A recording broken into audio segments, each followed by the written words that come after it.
I'm Pauline, and this is Purely Paulie.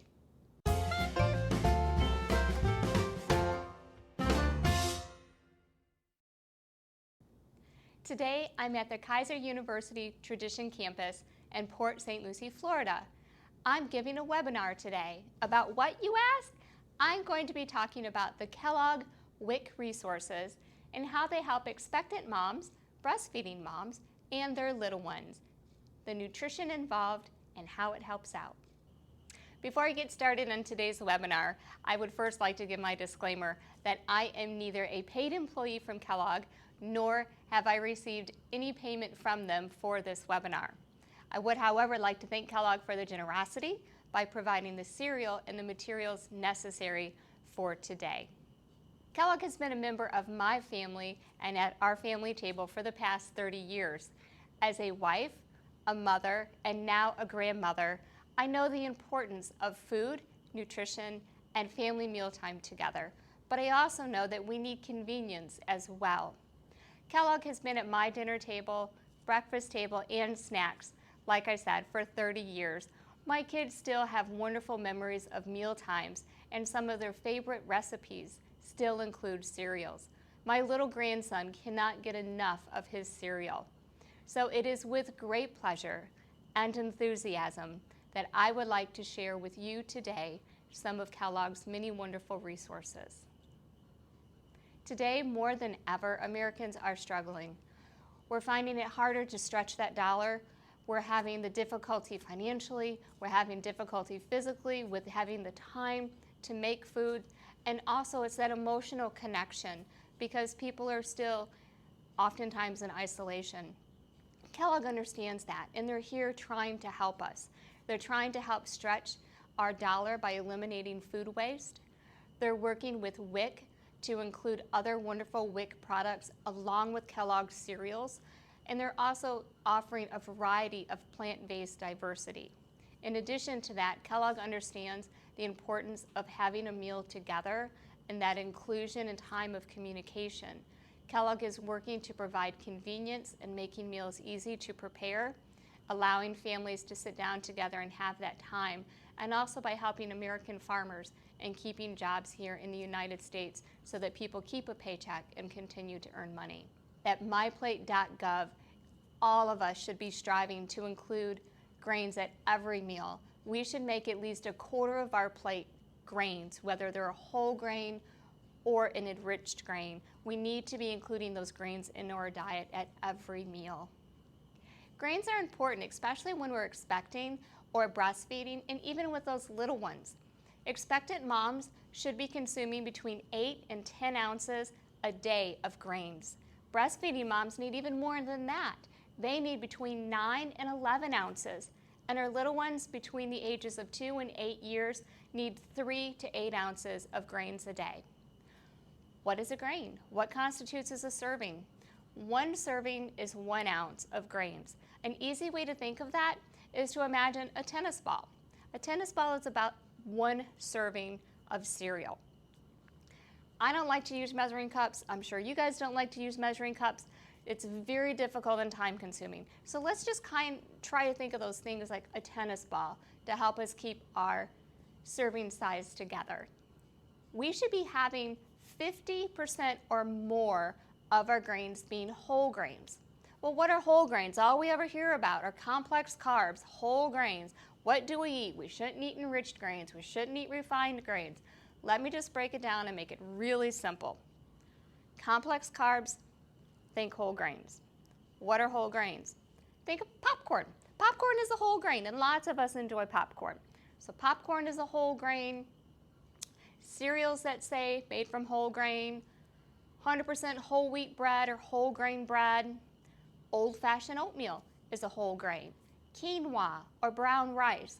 Whole grains are simply that they haven't been processed. They haven't been broken down and most of the fiber removed. You're getting the entire grain in the product. That does not mean that we can't be eating white bread and enriched products. They offer a fountain of nutritional source as well. 50% or more should be whole grains.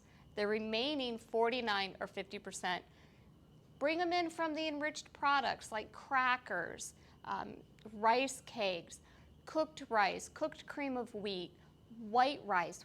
White rice is a staple in my household. We eat it at least 4 times a week. We love white rice. Enriched white bread. All wonderful sources. So when we're eating grains, include them all into the diet. The nutritional value of grains. We're going to spend a little bit of time here talking because it's so important right now with social media's publications of diet saying that we need to remove carbohydrates from our diet. We shouldn't be eating carbs. Grains aren't good for us. I want to stop and kind of break some myths right now and share with you the importance of grain.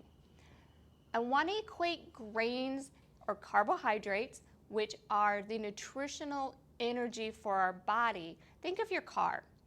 Our car doesn't run if we don't put gasoline in it.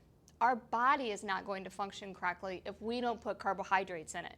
And carbohydrates, a wonderful source, comes from grains. Grains provide vitamins, minerals, and dietary fiber, and they provide a lot of it. The vitamins that we're going to get from grains are thiamine, riboflavin, niacin, and folate, all extremely important for expectant moms or breastfeeding mothers, also for the little ones who are growing and developing still. Thiamine, niacin, and riboflavin are all vitally important to our central nervous system. And when you think of a developing baby, it's very important that they're getting those vitamins to help develop properly before birth. Folate is extremely important. It helps with the production of red blood cells. It also helps to prevent certain birth defects, such as spina bifida. Expectant mothers or women who are planning to become pregnant should be including an additional 400 micrograms a day of folate into their diet. The minerals that we get from grains are iron, magnesium, and selenium.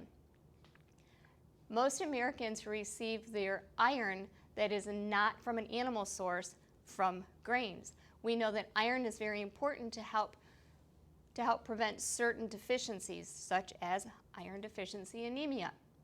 Magnesium helps to build strong, healthy bones, which is very important for the developing skeletal system of unborn children. And also to keep that expectant mom, their bones nice and healthy while they're carrying that baby and the extra weight. Selenium is our unsung hero of the immune system.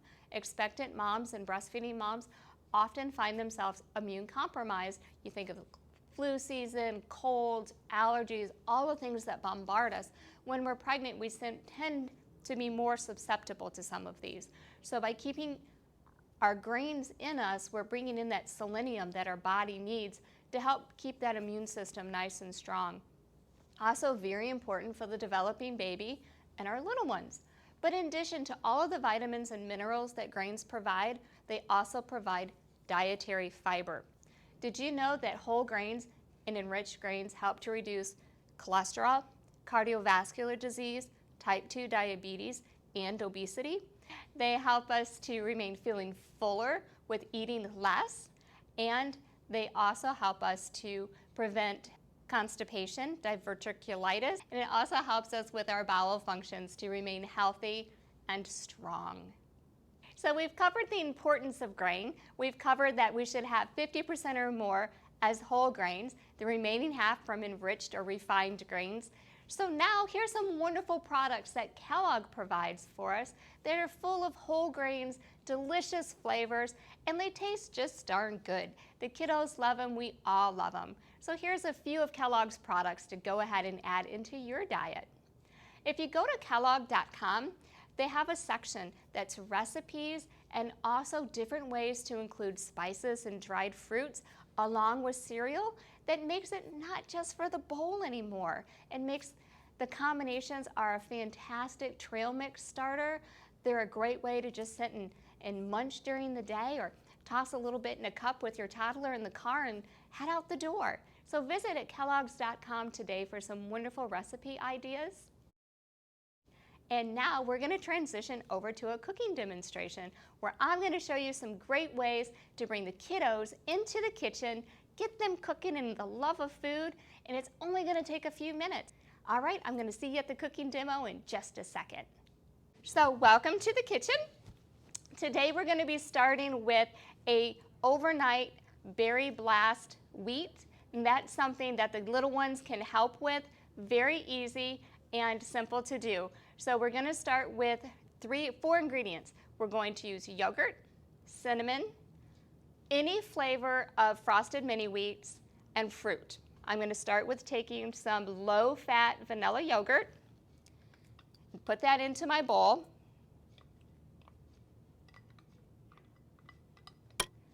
And then I like the blueberry frosted mini wheats. I think they're really delicious. So I've crushed those up into really fine pieces.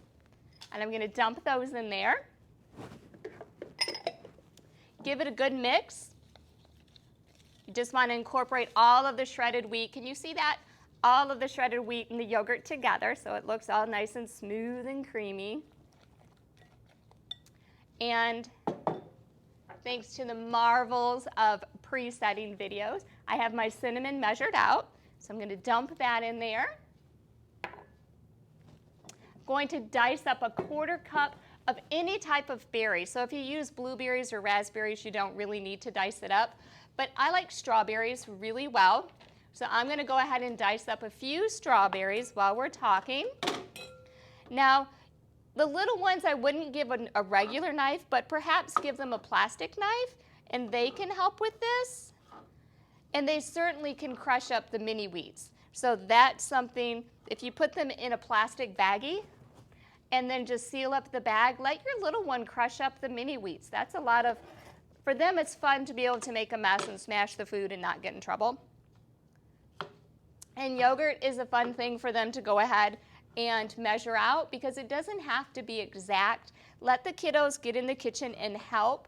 When they're 2 and 3 years old, they like to do what they can to help out in the kitchen. So that's a wonderful way to go ahead and include the kiddos. All right.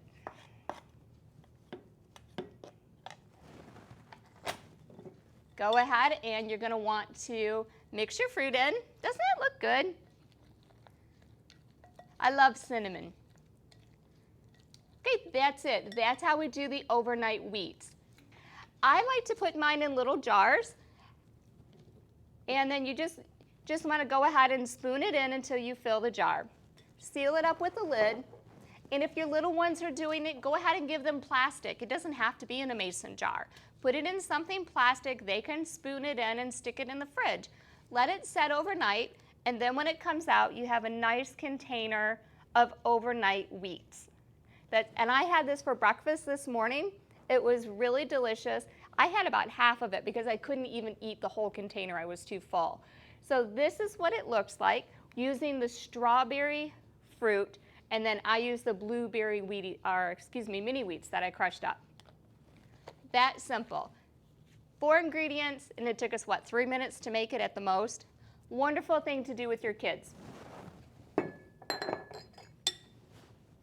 The next thing we're going to make is a peanut butter cheesecake dip. This is great to take for holidays, for picnics, Friday night while you're watching a movie. It's just something, especially if you're going to a more formal event. I think of Christmases when I would have to go to family relatives who had they liked different foods than I did as a kid, and I didn't really like anything because I was kind of a picky eater. That something like this is perfect, that your kids are going to love, but also it's something that the adults like. So we're going to be including 5 cups of frosted mini wheats, just different varieties. On my tray here, and I'll try and show it to you. I have strawberry frosted mini wheats. I have the chocolate frosted mini wheats, and then I have plain frosted mini wheats. I also have carrots and celery, and we're going to cut up some apple slices. What we're making is the peanut butter cheesecake dip to go with it. But doesn't that sound good so far? I mean, we have our whole grains from the frosted mini wheats, we have vegetables, we're going to include our fruit, but the kids just think it's more like a candy dip. So how we get started is we're going to take 1 cup of yogurt. You grab a clean spatula, put 1 cup of yogurt in a bowl, And then we're going to take 3/4 of a cup of peanut butter. Great thing about peanut butter, it doesn't fall out of the bowl, right, when you show it. So we're going to include our peanut butter. And then we're just going to mix it in really well. Give it a good mix. We want it to be nice and smooth and creamy. One way to advance to make this a little easier is pop the peanut butter in the microwave for a moment and just smoothen it a little, or smoothen it, that's not even a word. Make it nice and more of a liquid form. Mix it in with the yogurt. Your kids can do this. Give your child a spoon, put it in a plastic bowl, and just let them mix. All right, that's it. That's all we do to make the dip. Go ahead and spoon this into a serving bowl.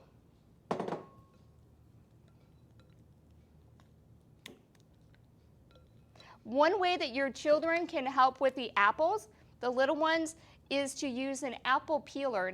With the slices, you just push it down over the apple and it sections it. That's a great way to let the little ones help to peel the apple in the kitchen. All right. This is what your dip is going to look like. And then give an apple a good slice. You get a clean knife.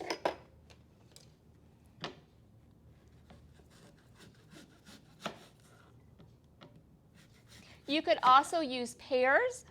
You could use lychees, are really delicious with this. Mango would be great with the peanut butter.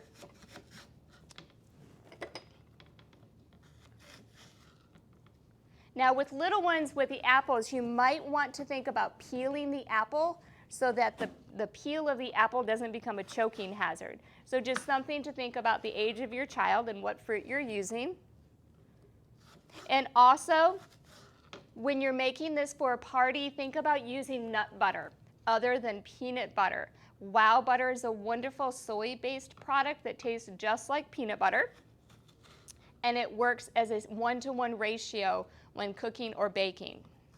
So wow butter, it can be found at Walmart. I know for sure. Publix sometimes carries it. But when you're going somewhere that isn't your own family, we always have to be careful about nut allergies. So make sure if you're taking it to a party to use a substitute other than peanut butter. But this is what it's going to look like.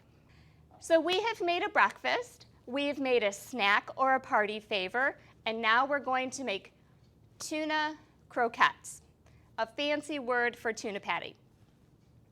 Another fun thing, though, to let the kiddos help in the kitchen to make, and it's a great source of protein and iron for expectant moms, and a great way to pull in whole grains again. So it's a wonderful, nutritious meal that's easy to make, 10 minutes in the oven on 350, and it's done. Toss some vegetables in the microwave, maybe have a nice salad or cut up some fruit. You've got a complete meal in under 30 minutes. We're going to start with first taking 4 cups of cornflakes. Smash them up in a Ziploc bag, and then divide them up into separate portions. So we have the 4 cups will get smashed into 1 cup. You take that 1 cup and divide it into 2 half cups, which is what I have already done. Now we're going to take 1 of the half cups and add a tablespoon of vegetable oil to it. So we're going to take a tablespoon of vegetable oil and add it to a half a cup of cornflakes. Mix it in.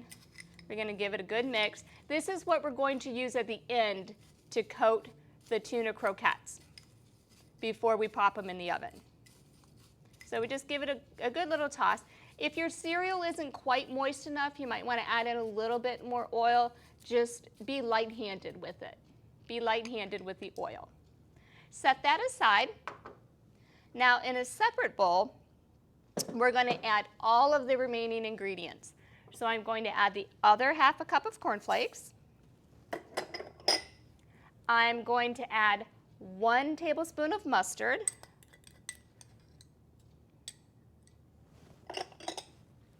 I'm going to add a 1/4 cup of salt and pepper.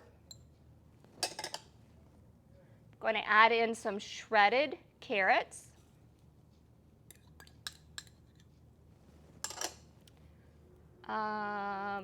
Okay, so now I need to grate 1 teaspoon of lemon. I need just the peel. So we're going to go ahead and zest a lemon real quick.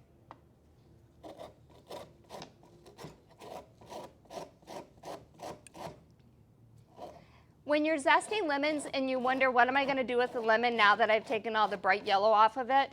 It's a great way to just pop it into your water to give your water some extra flavor. Squeeze the juice in there, or if you don't want the pulp. It's also great to go in tea. Maybe have some chamomile tea at night before you go to bed and put the lemon into your tea.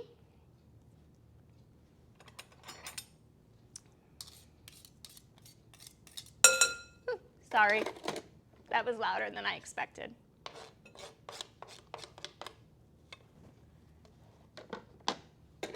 And then we're going to dice very finely a 1/4 cup of onion. For that, I do want to make sure I use a measuring cup.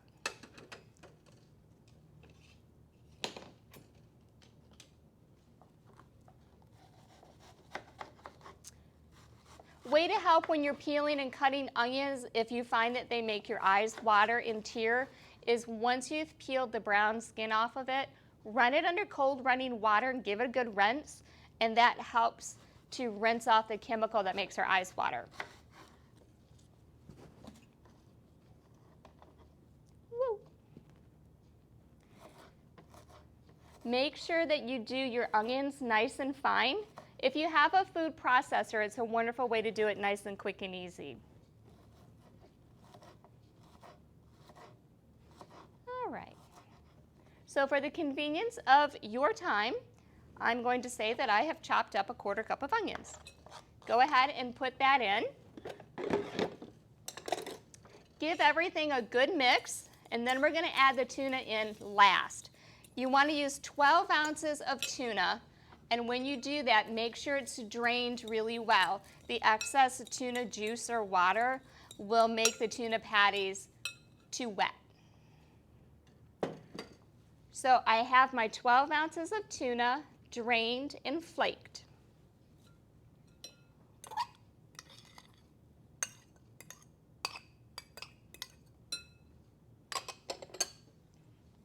Want to go ahead and incorporate that nicely.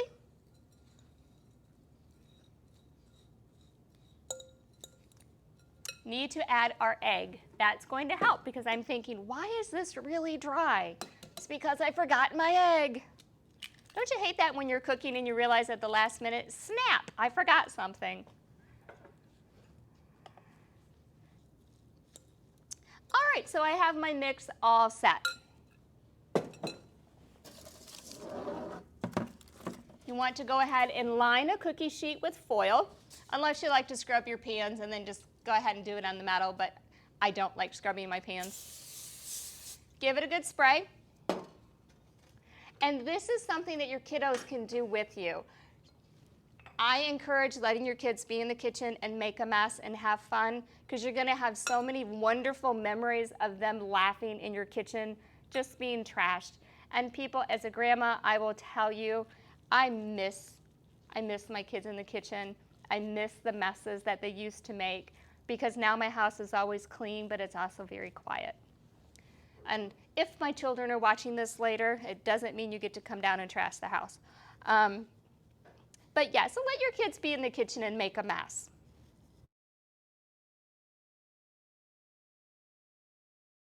Yeah, being a grandma is wonderful. I love being a Grammy. You should be able to get 8 patties or croquettes from this.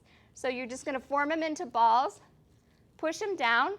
And the great thing about letting your kids make them in the kitchen, guys, is they're going to make them to the size that they want, which means they're going to help and get them to eat them better. So by letting your kids get messy and get in the kitchen and start cooking with you, they're going to make food the size for them that is more appropriate. We just naturally make food more towards the size that we like to eat. So that's another great way to get your kids to eat. They eat more if they can make it. They try new things if they get to be a part of the experience. And they will eat more if we let them be a part of deciding the size of it. So now we're going to go ahead and assume that we have made 8 portions of these croquettes. Our oven is preheated to 350 degrees. We're going to put the pan in for 5 minutes. When the 5-minute timer goes off, we're going to flip the croquettes over. We're going to bake the other side for 5 more minutes. And that's it, in 10 minutes. And to the magic of media, this is how they're going to come out looking if I don't slide them off the plate. So these are our croquettes. I think they taste really good with a little bit of tartar sauce, but I'm a mayonnaise hound. I love mayonnaise. So I think they're great with tartar sauce. They're also good with ketchup. You can eat them by themselves. Remember to put some veggies with it, or a salad, some vegetable sticks, something that your kiddo will like. But that's what we've made today. We have made overnight oats. We've made peanut butter cheesecake dip. And we've made tuna croquettes. Remember, I'm going to send you the link to Purely Paulie on YouTube. When you watch it, please be kind and subscribe. I would much appreciate that. Thank you for welcoming me, and thank you for listening to Kellogg and all of the wonderful products that they have. I do ask that you go to their website, Kellogg.com, and visit the recipes. They have a wonderful section that discusses grains and how they use grain products from U.S. farmers, helping to keep sustained farms here in America and feeding the families here across our country. Kellogg is a big part of Feed America as well as the WIC program. That's one reason I really enjoy their products, is because Kellogg does give back to the community so much, and I don't think that we realize in today's times how many companies are out there trying to help us to make our dollars stretch and help keep jobs here, helping people to have an income, because right now we're all struggling to make ends meet. So Kellogg is really good at helping Feed America, helping the WIC program. So go to their website and check out their recipes and ideas that they have. They're very plant-based. They're a lot for what I stand for as a person holistically.